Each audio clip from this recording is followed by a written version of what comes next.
Good morning, millennials. Welcome to the Morning Toast. Welcome, welcome, welcome, welcome, welcome, welcome, welcome, welcome, welcome, welcome to the Morning Toast. Bum, bum. Hope everyone's having an amazing day. Happy Thursday. Welcome to the show. Hey, Jax, how you doing? I'm doing great considering it's a Thursday that for us feels like a Friday because it's our last show of the week, which is just so spectacular. Though I really did not sleep well last night. In fact, I slept quite poorly. I was kept up by my heartburn. It was so bad that just can't happen again. I had a similar experience, except the opposite. I slept so great knowing that in a mere 12 hours, I was seeing Kaylor, gotta get down on Kaylor. That's right, for the first time since they moved, I am going to visit Olivia and Zach, and most importantly, her royal K-ness. And honestly, I don't think I've been this, like, you know how, okay, when we were kids, you would be sleeping the night before camp and you just couldn't think about anything other than camp and all the fun you were going to have. Of course. That's how I've been feeling ever since I booked this flight. Wow. That's beautiful. Not to rub it in because I know you can't travel, but I'm so excited. Give her my love, please. I bestowed a gift for you to bring to her and just let her know her auntie loves her and is always thinking of her. I will let her know her auntie says hello, sends her best wishes.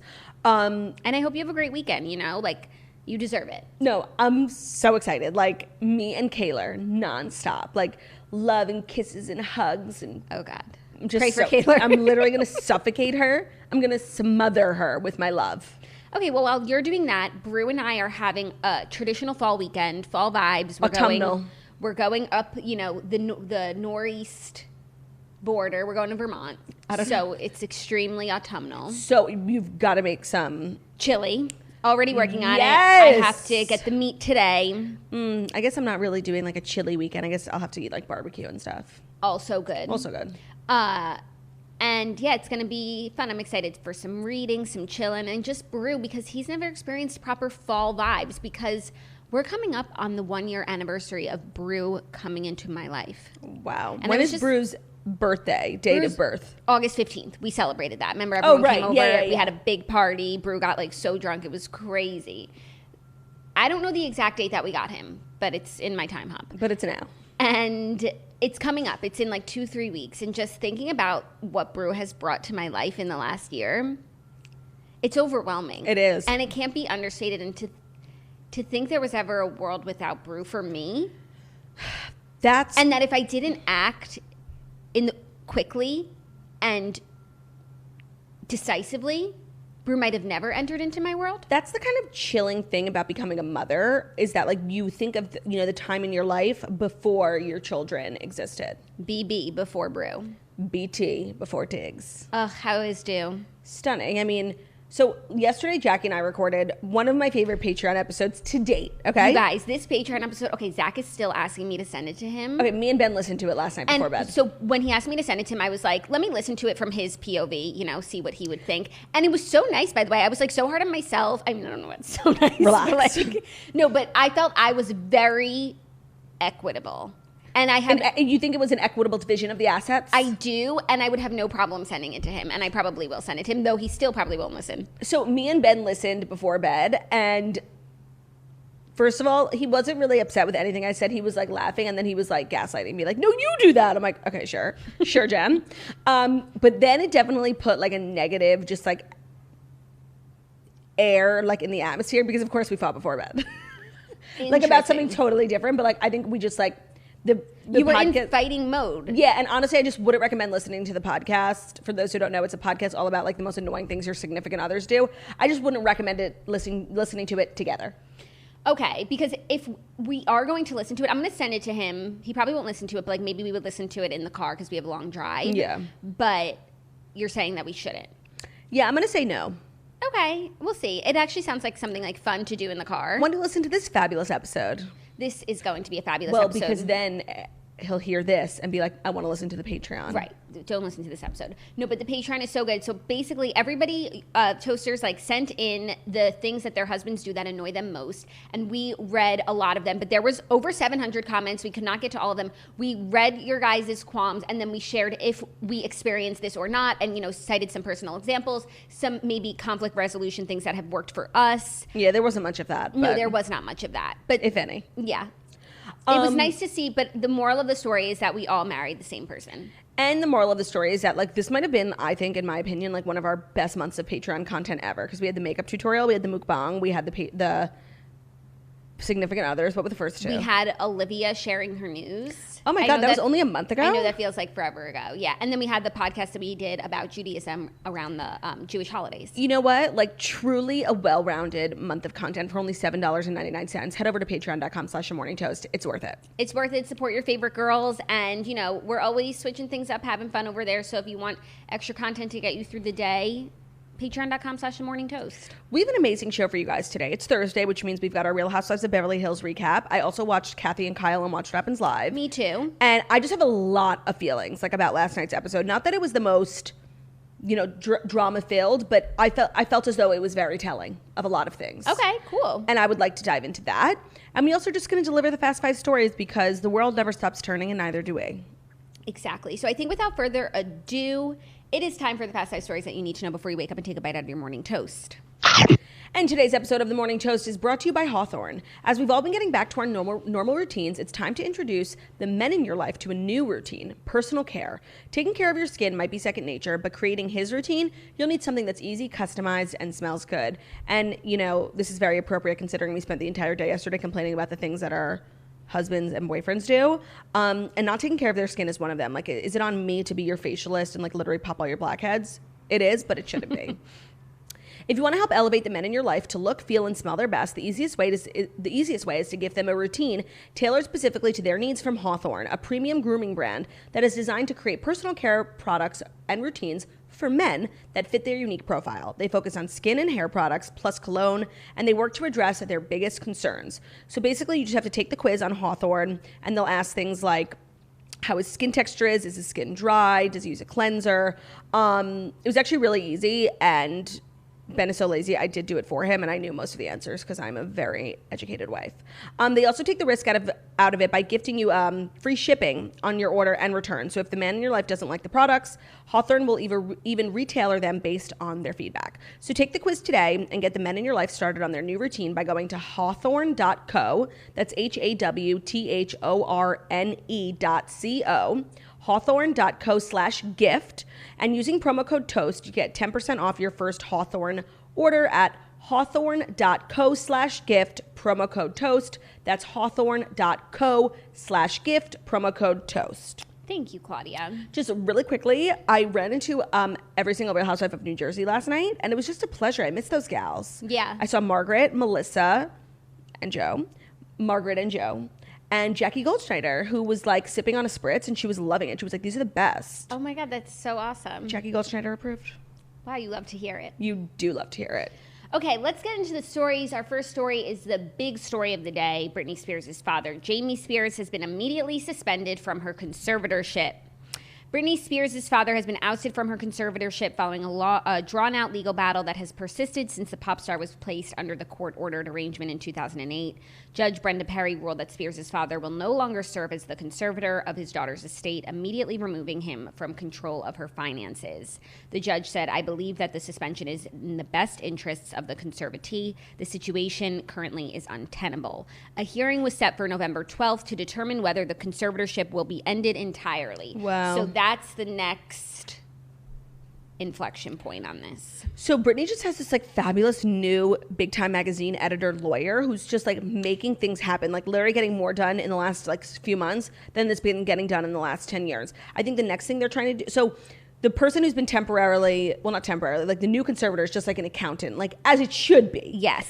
But Jodie Montgomery is still, like, in charge of Britney. Not her money, but, like, she's, like, her, like, handler. Yeah, and that's the next thing they're tackling, like getting rid of Jodie. And hopefully that can happen before November 12th, so we don't have to wait till November. But if they just got this whole thing, like, removed, like, that would be so crazy. Yeah, that would. This is really a big win. I mean, this is what Britney has been asking for, so we love to see it. It's a big stride for the Free Britney movement.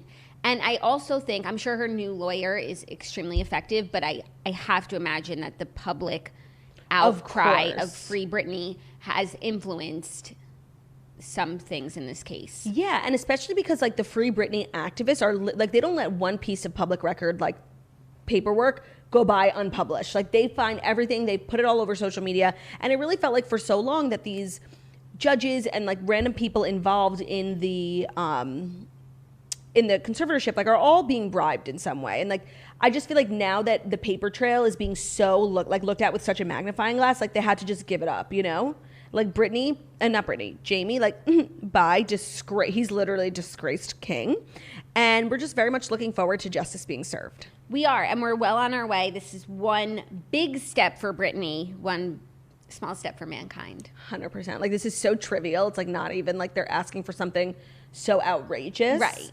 But you just love to see it. You do. Are you ready for our next story? A little drama, a little like mindless drama that you really love to see. Between who? We actually have two dramatic stories. This is not the one that you're thinking. That's next. Okay. But drama between Lala Kent and Ariana Madix. Oh my God. By the way, not only is drama. it's Instagram drama, which was like actually so bizarre. Okay, detail it for everyone. Yes. So ahead of the season 9 premiere of Vanderpump Rules on Tuesday, Lala posted a throwback photo in lieu of a current one which didn't sit well with Ariana, apparently. The picture she posted featured Lala posing alongside former co-star Stassi and Katie, along with Katie Maloney Schwartz. And she captioned the picture, "I had to," with a heart emoji. Right. Then, so for those who don't understand the significance, she was the just other two support. people in the photo have been fired from the show. Right. But she just wanted to show she wanted to commemorate. I'm sure the premiere was like hard for them to watch, and I'm sure as a close friend, I'm sure for Lala and Katie, like going back to the show after their friends had been fired, like probably felt weird. Yeah, no, and I think like so Lala's perception of it was like just commemorating the last, time and blah blah blah, like moving into this new era.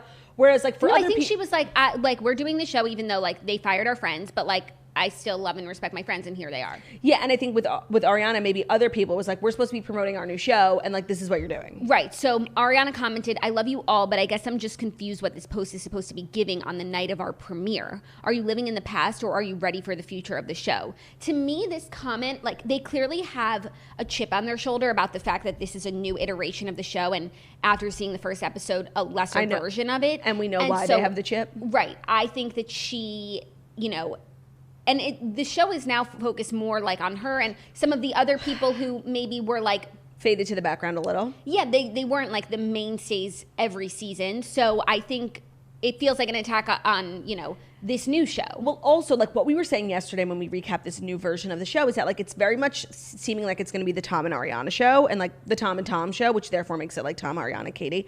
And I think that like the fact that Lala posted something kind of praising the old guard as opposed to the new guard, which really is Tom, Katie, Tom, and Ariana.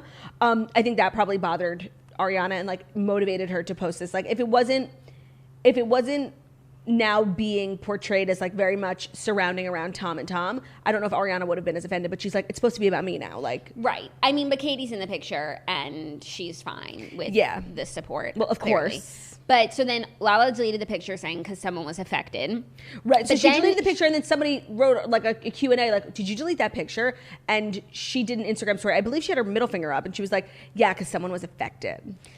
But then she posted it again and said, I had to again. And then she added something to the caption. Yeah, but I forget what it was, and it's not here. So this is just like mindless drama, but it is nice to know that like this drama we're seeing in the show, like Lala versus Ariana, like actually is real. Yeah, and doesn't get resolved, and it's like they're clearly not on speaking terms because Ariana started her comment like "I love you all," but there's this tension. No, Ariana has this chip on her shoulder. That was the perfect way of saying it. But I think that the whole cast probably does, but not for Lala, because whether this new show succeeds or not is whatever, but for like Ariana, Tom, everyone, the Schwartzes, it's like if this show doesn't succeed, then this new bar that we're opening doesn't succeed. Like It's so much deeper for them, whereas for Lala, it's their job that she likes. She has other jobs. No, but also like Lala has a husband who has a good amount of wealth, whereas like all these people on the show who have built lives around the show, had babies, but bought houses, like their income is dependent on the show. So like not only if the show doesn't succeed, like they have this new bar, but it's also their livelihood.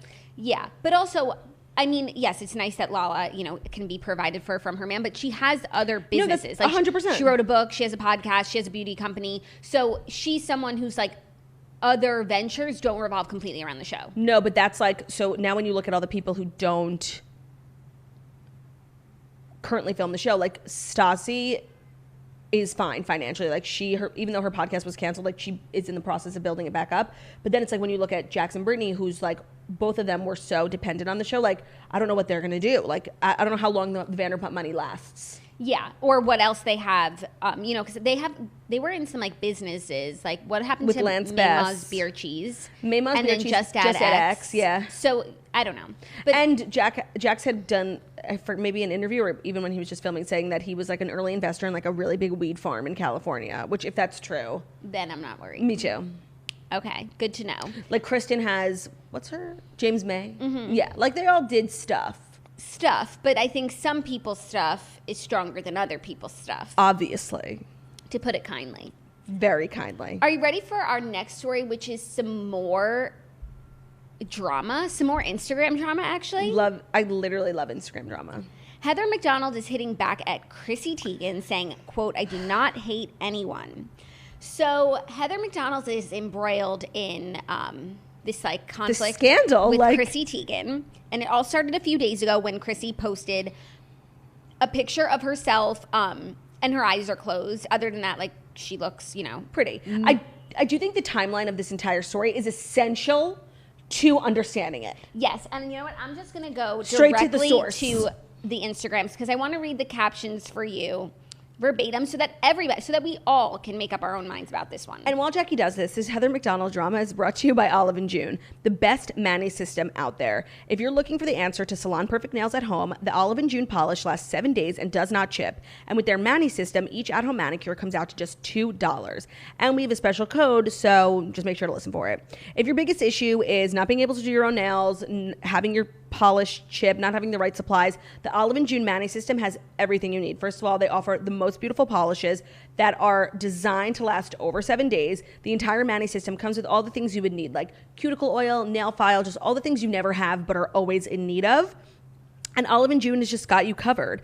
I've been doing my nails with Olive & June since, I actually did mine, this was like 2 weeks ago, but since the pandemic, it's been just like a true lifesaver. It's only 5 steps. And they have this fabulous little item that if you have like a shaky hand when you're doing your own nails and it's really hard to do, it's a silicone grip, yes, that you put on top of their nail polish bottles, and it really just steadies the entire process. It's called a poppy, and it's their patented brush handle. Makes it easy to paint both of your hands. So if you're looking for your new nail life, get 20% off your first mani system when you use promo code TOAST at oliveandjune.com. We're done with expensive bad manicures. This is the new us. 20% off your first mani system using promo code TOAST at oliveandjune.com. Thank you for that, Claudia. Okay, taking it from the top. The other day, Chrissy Teigen posted a photo of herself with, she's in full glam. She's in good lighting. She clearly was taking a series of photos and decided to post the one where her eyes were closed. Where she was blinking. Yes. She said, "I really think you guys are too conditioned to seeing perfect photos all day because so many of my comments on any given photo are, why would she post this? Or I love you, girl, but this is not flattering." To which I say, who cares? A lot of the time, makeup artists and hairstylists will ask if photos are good enough to post, and my reply is always the same. I honestly don't care. Post whatever. I don't know. I just don't care about curating my Instagram to be perfection. I'm a mess. I'm chaotic, and this shall always reflect that. Okay, Thank you. Love, a Sagittarius. Is that what you said? Yes. Okay, so if you know this story, good. But if you don't know the story, so this was just one post. That's all we had gotten from Chrissy that day. Nothing else, correct? Yes, correct. Okay. So then Heather McDonald commented on her post saying, "These humble brags of this is an unfiltered picture, so say whatever mean thing you want so people will actually write nice things since I still actually look great," is so 3 years ago, Chrissy. You know what was curated, your Twitter. So okay, then I just have to say, like, that was a very brave comment, and I was fully in agreement with it. Like, it is so 3 years ago. Like, oh, I'm so imperfect. Like I have Reelstagram. And it's like some people really do go hard on the Reelstagram. They post like no makeup and they're showing their true selves.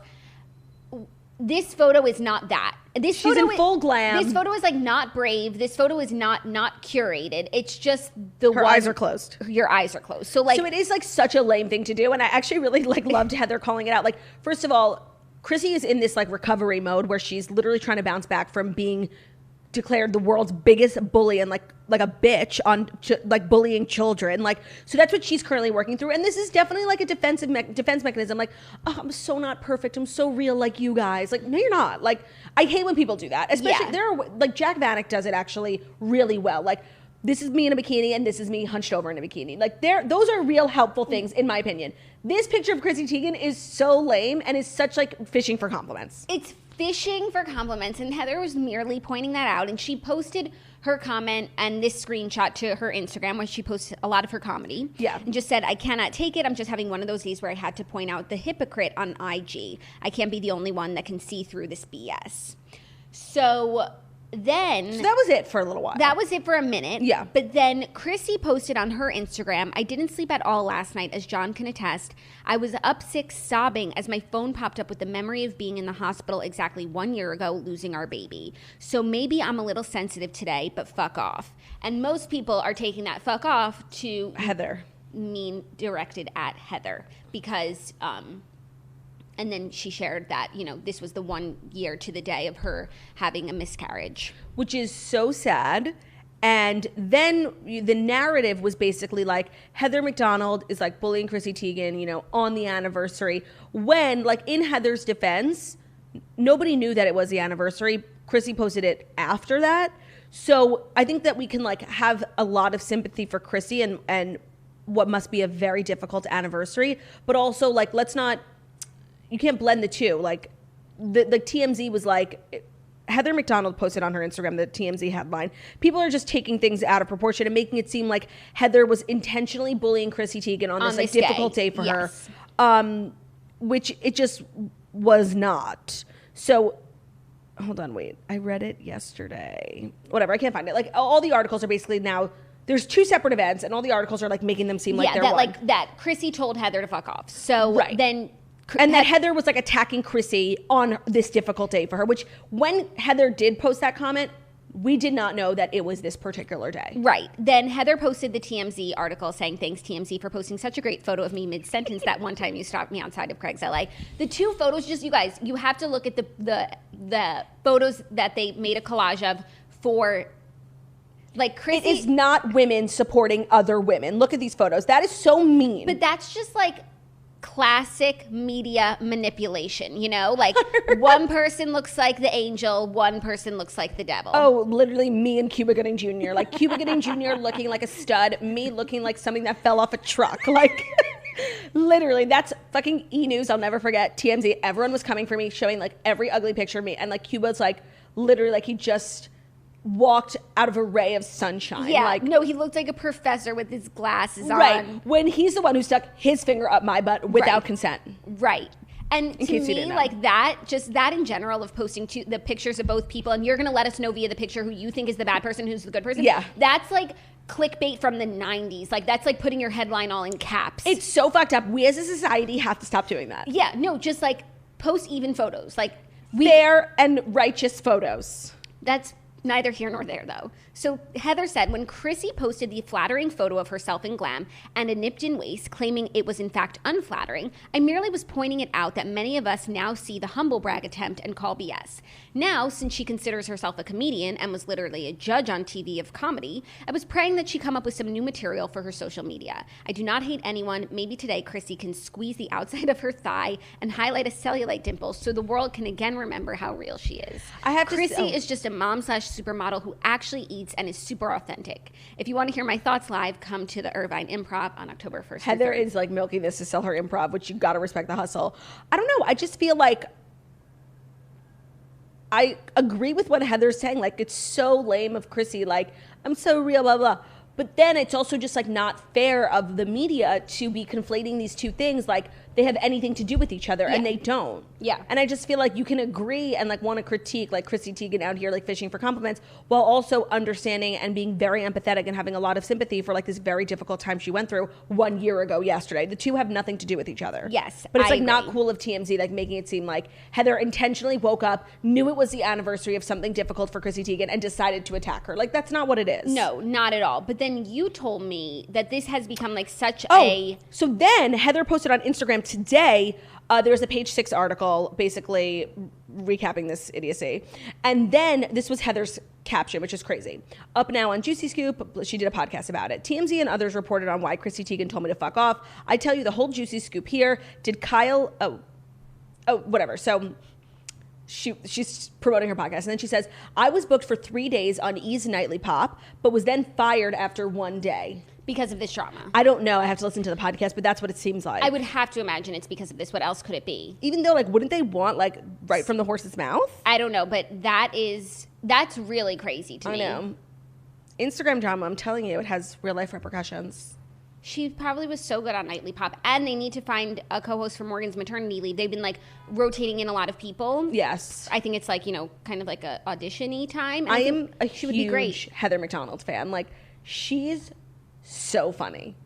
And I agree, she would have been great. Yeah. So anyways, that's the latest. And greatest from Instagram. Are you ready for our next story? Sure. Bachelorette Clare Crawley reveals, I was abused by a predator priest at a Catholic school. Oh, God. So Clair Crawley is going on Red Table Talk. Oh. And in a preview for Thursday's installment, that's today, so I guess it comes out today, she reveals that she was mistreated by a priest while attending Catholic school. She said, I grew up going to a Catholic school and I was the victim of a predator. My parents looked at Catholic priests as they held them on a pedestal. She said her mother is of Mexican descent, and she said that faith and religion run very deep in our family's roots. Gloria Estefan co-hosted this episode of Red Table Talk. It's called Red Table Talk, The Estefans. And so it's not the Smiths? No. Oh, that's cool. Yeah. So she said she was so shocked by Claire's revelation. She said, how could you not trust a priest? And she explained that the priest in question was largely perceived as a counselor at her high school. She said, my parents did the best they could and reached out to the resources they could at the time and sent me to the priest. I don't think there was any counseling that was done. It was one-on-one time to be a predator. Oh, you know, the priests, like, being predators is, like, in my opinion, like, one of the worst things, like, about our society. And you know what? I feel like Spotlight was such a good movie, but it also, because, like, I've never even met a priest. So, like, the way it really highlighted how, like, some parents have such a hard time even believing that this stuff happens because you have so much faith and, like, your priests are literally, like, the most important people in your life, like, your leaders, and, like, you look up to them. Your whole belief system is shattered, and that's not something that's easy to wrap your head around. Exactly. And it's so disgusting and it's so upsetting, and this is so sad. Yeah. Did you ever watch The Keepers? No, because I don't think I would be able to. It was a lot, but it was a really well done docuseries, true stories about what went on in this Catholic school and like the systematic abuse, and like the way it was all orchestrated, you know, and how many people were involved on it. It wasn't just like one person. It was really crazy, and this story really reminds me of that. And once again, we just need to be doing better for our children. 100%. Like, that just seems to be the moral of the story every day. Also, like, totally related but not related is that Claire and Dale broke up. I know. Like, officially. Claire and Dale is over.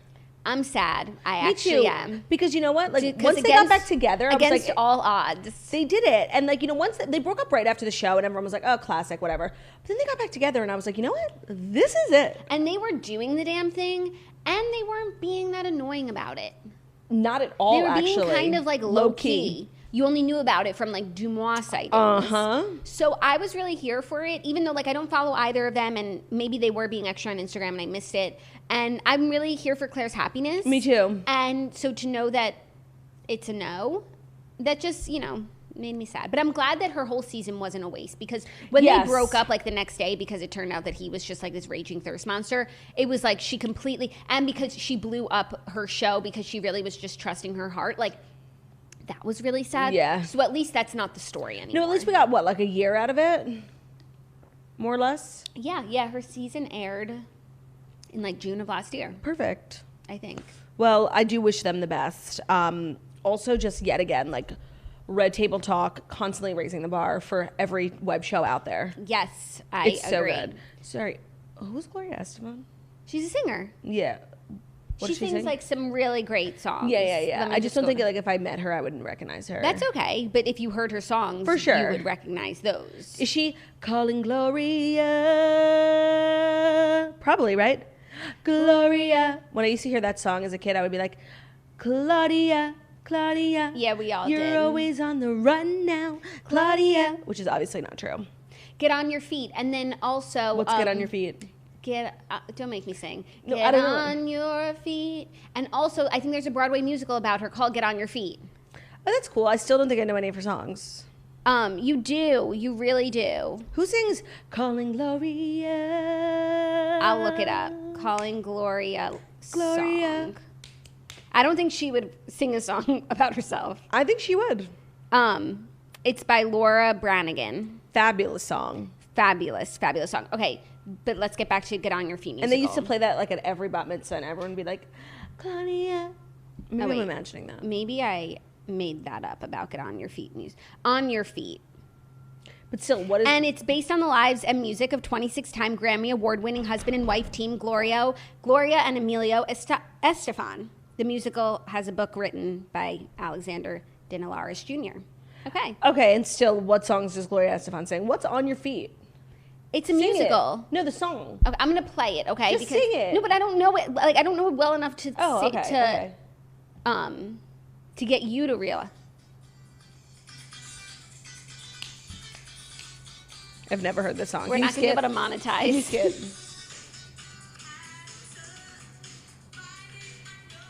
I've never heard this song in my life. Never heard this song in my life.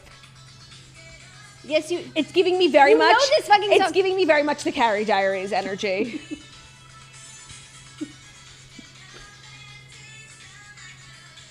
Okay. Now Sounds great. Got to add it to my playlist. Yeah, no, it's great. And check out the musical and check out Red Table Talk. Are you ready for our fifth and final story? It's a little ice cream news, and it's also the final story. Bum bum.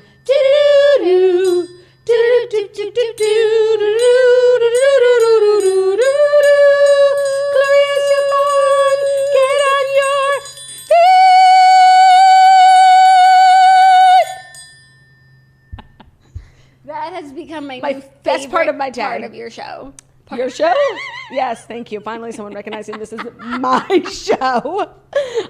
Wait, just really quickly, all this laughing is giving me a headache, so got to talk about Cove. No two migraines are alike, and if you experience migraines, you know. The doctors at Cove know this too, and they only treat migraines. Cove is the world's leading online migraine clinic, specializing in diagnosing and treating of all migraines from the comfort of your own home. With only one specialist per 80,000 migraine sufferers in the U.S., Cove is making quality care accessible and affordable. Go to withcove.com, complete the online consultation designed by leading neurologists, and it's as thorough as an in-person doctor's visit. Then a licensed doctor will review your migraine history and recommend a treatment plan customized specifically to your needs. Your prescriptions will also be delivered right to your door, which is just everything of the sort. You don't have to wait for the doctor. You don't have to wait at the pharmacy. Cove is also really affordable. Their doctor's fees and prescriptions are as little or less than most insurance copays, and their prescriptions can start at just $10 a month. And with Cove, you can have more migraine-free days. So go to withcove.com/toast for 50% off your first month of medication and free 2-day shipping. That's 50% off your first month of medication and free 2-day shipping at withcove.com/toast. That's withcove.com/toast. You guessed it. Thank you for that, Claudia. It's a pleasure doing business with you. Oh man, you never indulge me. I know, but I saw that people want me to indulge it. Doing business with you. It really is a pleasure doing business with you. It is. It always is. I can't. My blazer's a little snug. That's okay. I mean, I'm very familiar with that. I bought this blazer in 2019 at peak snatch, and I'm wearing it 5 months pregnant. Leave me alone. I don't believe I said anything. Don't ask me to reach over, okay? And it does look better when I'm standing versus when I'm sitting. I don't believe I said a word about it. I think that you did. Our fifth and final story is some exciting ice cream collaboration news from one of our favorite brands. This is giving me Kraft mac and cheese. Nope. Okay. Take it back. I take it back. It's coming to Carvel. Oh! Hocus Pocus shakes are coming to Carvel just in time for Freeform's 31 Nights of Halloween. So this is a multi-tiered collab. Hocus Pocus, Carvel, Freeform, and if it wasn't Carvel, we would not be talking about it. What are they making, milkshakes? Yeah, so they have 3 shakes inspired. Spooky. They're so spooky. They're inspired by each of the Sanderson sisters. These are the 3 shakes. Let me know which one you want to go for. And then we also have to share which Sanderson sister do you think you are? I don't fucking know. I'm the one from Sister Act who's not Sarah Jessica Parker and who's Kathy not Bette Najimy. Midler. Is that her name? Mm-hmm. I think I'm Kathy Najimy's #1 fan. No, she's so talented. Okay, what are the 3 flavors? Winnie's Glorious Cake Batter. So that's Bette Midler. It's cake batter ice cream. Ooh, I fucking love cake batter. Yeah, no, it sounds really good. Then we have Sarah's Chilling Churro Shake. No. Okay. Then we have Mary's Divine Cookies and Cream Shake, which Oh sounds my like God. it can't go wrong. Jackie, did I not say I'm Sarah Najeri's #1 fan? Jackie, what's my favorite flavor of ice cream? What do I always get? Vanilla with sprinkles, with rainbow sprinkles. Okay, not froyo, like ice cream. I guess cookies and cream. Did you not know that? No, I would not say that. I always get cookies and cream. No, you don't. Oh my God, that's all like cookies and cream. No, by the way, I have been obsessed with cookies and cream since the day I was born. You have always liked like weird things like mint chocolate chip and like pistachio. That's a lie. I do think mint chocolate chip can be a delicious treat sometimes on a if you need to brush your teeth on a warm summer's day. But these days, since I have ice cream so rarely, like when I do, I splurge. I go for cookies and cream. I get 2 ice creams usually because I like to try multiple things, but it's usually cookies and cream with Oreo. It's like, well, cookies and cream just has Oreo. I know, it's like being in the pool and pouring water on yourself. Oh, you get extra Oreo? Yeah, delicious. That's kind of crazy. That's how much I love cookies and cream. Where's the best cookies and cream ice cream you've ever had? Say it on the count of 3, okay? I think I know what you're gonna say. 1, 2, 3. Kilwins. Gotta get to Kilwins. Yeah, didn't we go in Newport? Did we? Remember when we got ice cream that night? No. We got ice cream one night. I think it was Kilman's. Sounding kind of familiar. Right? I went on tour to St. Petersburg, Florida, and me and Margot were like eating lunch at some like place, and we look across the street and there was a Kilwins. Like, that's in my memory the last time we went, but you have better memory than me. Is there even one in Newport? There's one way to find out. Google. And just back really quickly to the Carvel of it all. I'm really glad that big networks are finally, Carvels are going out of business at an unsettling rate. And I'm so glad that Hollywood has decided to put a little of their energy into saving Carvel, because I'm just really sick of people ignoring the only franchise that matters. There's literally one left in New York. Like, it's so sad. There's more than one, but I agree that they don't get the respect that they deserve, and there used to be way more than there are now. And it's a dwindling franchise. Yeah. When it's so American. And there is a Kilwins in Newport, and that's where we went. For sure. What night? Remember we went to that early dinner where we were freezing. It was by the water, and then we were going to walk to the bars, but it was also like kind of early, so we went to Kilwins to kill some time. Was that when Dana ordered a Tanqueray? She ordered a Tanqueray like the whole trip, and I think no, the but joke she started. Stuttered. No, because it was the last dinner of the trip, and then we went to the bars. Were we sitting at a round table? At dinner? No, we were sitting at a square table, and we were so cold. Hold on, let me just go through my camera roll. What was I wearing? That I can't. My memory's so bad. This was literally, my memory doesn't extend to this was you less like than a year ago. This was almost a year ago. I remember we had dinner the first night, and the restaurant was empty. And then the second night we ate at that like clam place. We went to that other hotel for dinner. Other hotel. Mm-hmm. Other hotel. I'm gonna find a picture for you. I don't know. This is really bothering me. Yeah, no, I'll I've find it. lived such a life that I can't even remember. Like, what's the point? I spent all this money on experiences, and I can't even remember it. Did we not take any pictures that night? That doesn't sound Let like me check us. my phone. I'm not letting this go. What time of year? It was October 2020. Newport is in Rhode Island. Oh, it's actually this coming weekend was the anniversary. No way. Mm-hmm. No, we must have not taken pictures at dinner. Oh, here, they put 2 no, that was at a bar. Wait. Oh my God, okay, this is not interesting. No, by the way, Jackie. This is not interesting for the listeners. It's not interesting for the listeners. Think of the listeners. No, but please, it's really bothering me. Okay, you can keep talking. It was on the water, in the marina. Oh, wait. Okay, Claudia, we have to get to Okay, work. keep going. The sooner you finish the show, the sooner you can see Kaylor. That's true. I'm just still looking. I'm sorry. What weekend was it? Imagine you're a podcast listener. No, it's so annoying. Listening to someone scroll through their phone. Okay, I'm done. Found it. I can't. Did we wear these outfits? We were always wearing those outfits. I know. Okay, whatever. I'll let it go. Thank you. All right. Are we done with the Fast 5 stories? And did you feel as though you needed to know them? Yes and yes. And now we need to recap Vanderpump Rules. Vanderpump Rules? You know what I meant. Pregnancy brain. Oh my god. Yes, we are recapping Vanderpump Rules, aka The Real Housewives of Beverly Hills, which is brought to you by BetterHelp. This podcast is sponsored by BetterHelp. If there is something interfering with your happiness or preventing you from achieving your goals, BetterHelp is here to assess your needs and match you with your own licensed professional therapist, where you can start communicating in under 48 hours. BetterHelp is not a crisis line, it is not self-help, it is professional therapy, and it's done securely online. There's a broad range of expertise available, which may not be locally available in many areas, and their service is available for clients worldwide. Here's how it works. You log into your account anytime, and you can send a message to your therapist, and in return, you'll get timely and thoughtful responses, plus you can schedule weekly video or phone sessions, so you won't ever have to sit in an uncomfortable waiting room as you do with traditional therapy. BetterHelp is also more affordable than traditional offline therapy, and financial aid is available because BetterHelp wants you to start living a happier life today. We also have a special offer for the Morning Toast listeners. If you want to get 10% off your first month, go to betterhelp.com/toast, betterhelp.com/toast. That's BETTERHELP.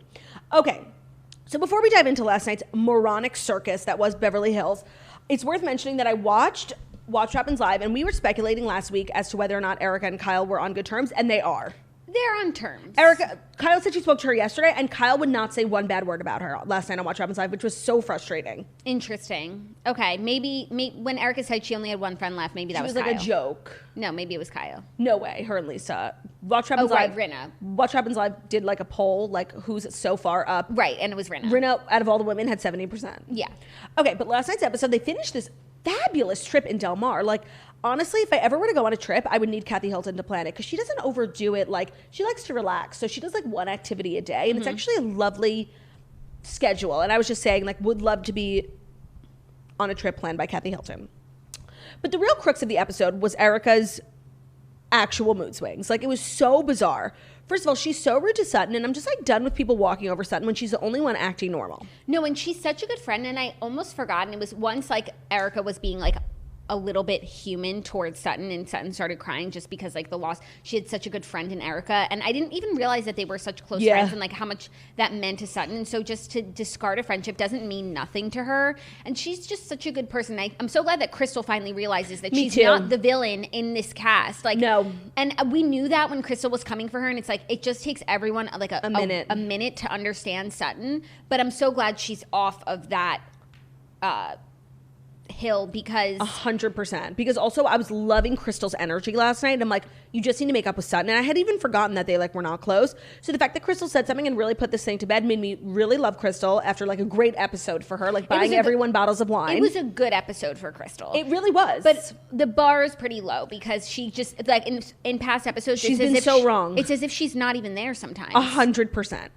But here's the thing, like Sutton is like so on point, especially in her confessionals. Like when Erica's sitting around talking about how like she's been through so much and she's just being like victim, Sutton is just giving me everything in her confessionals. And she's right, like all these women are just drinking the Kool-Aid and they're so far up Erica's ass. They're like afraid to say one thing that'll just even remotely make her like even the tiniest bit upset. And it's like so frustrating to sit around and watch that. But then like Sutton, and maybe it's just like the type of person she is, like she's really strong in her confessionals. And then like when Erica and her were like on the doc, Erica was like, I want to apologize. She's like, oh, you don't have to apologize. Like, yeah, come on. Like she literally was so fucking nasty to you and you didn't even do anything. And like, you're out here like making exceptions. Yeah, no, I agree. It makes me also feel like maybe something has happened in between the filming and the confessional taping because they both are. Yes, Sutton's coming off stronger and Erica in her blue outfit is the literal like devil. Like, yeah, she's being so mean, the meanest person ever. So I think we just need a little more context there, but I agree. And you know what, I can honestly, like, yes, we want a perfect housewife who's bringing the same energy to the confessionals as they are to the group, but I can actually relate to feeling something and then, you know, the way that you bring it to the public, you do different. All of a sudden, you know, lose your voice a little bit because it's fucking human nature. 100%. And Erica is a scary person. So scary. So even though it's not perfect housewife behavior, it happens in real life all the time. For me, the actual low point of the episode was Erica talking to Kyle after playing pickleball and was like, you know, I told my lawyers I don't want $1. And they told me that that was the most courageous thing they ever heard. Well, not that she didn't want $1. She doesn't expect $1. Right. But that's not courageous. That just seems like you understand the board. No, but not only that, like we're supposed to applaud your courage because if there's any money left, it should go to widows and orphans and not a woman who spent $40,000 a month on glam. Like, that doesn't make you courageous at all, actually. No. And she's just her last thing was a full display of her acting, like just trying to like garner sympathy, not be made this villain, try and be like a little nicer, like to Sutton. She was like on this like weird press tour last night's episode that I don't think lasts very long. Yeah, it clearly doesn't last till next week. I think for Erica, the best case scenario in this situation is that she comes out of the court proceedings unscathed in terms of like her role guilt, in the fraud, but that she will get no money from Tom's estate. Like she won't, but that she will be clear enough to continue working in the way that she is now, and she can live off of that money. And like, how is she still paying for glam? I mean, I think she makes a lot of money from the show. Yeah. And I'm sure she like had a good personal savings from, you know, she had Erica great collabs. Jane, Like her book was a New York Times bestseller. She had a collab with Beauty Blender. Like she was everywhere for a long time. Like I hope she saved some of that money. Me too. But I think she just wants to be able to do that again. Yeah. And I think that's so realistic. If she doesn't have any like legal implications. Right. So but the whole divorce thing is so weird because she's like the only person on earth who still cares about Tom. And like the way that she speaks about people in his life who don't want to be associated with him is so delusional. Like she thinks it's disgusting of people who, you know, don't want to be associated with Tom, don't want to help him, don't want to take care of him. Like, would you? He's a monster. Yeah. And I'm not talking about his family. Like she's like his friends, like who he helped get and oh, you know, he's done so much good and what about that? Okay, if you've done a lot of good, but you're also literally in the same process of ruining millions of lives, like that's more important.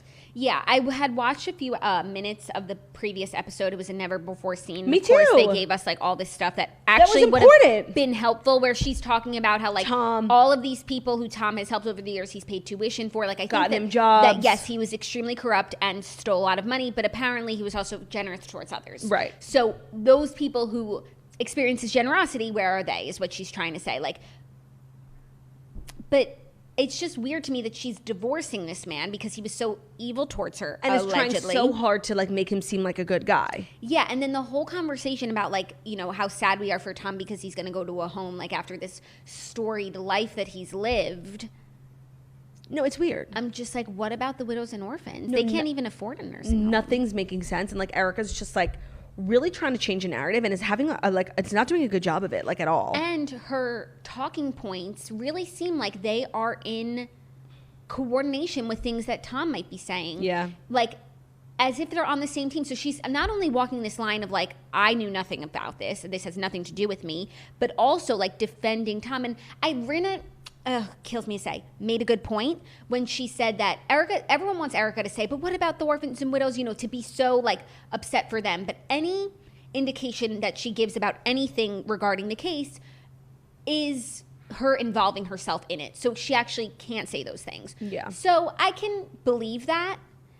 It's just really hard. But Erica did actually have an honest moment when she was talking about how like if I'm, you know, too happy, then I don't care. And that I understand. If I hang my head in shame, then I'm guilty. Yeah. And that I understand. And I think we're watching that all play out, the different like routes she could take. She's taking in terms of defending herself. It's just a mess. No, and honestly, to me, the most egregious thing that was done all episode was done by Kyle. Do you know what I'm about to say? It was so little, it bothered me so much. So they're all sitting after the long day.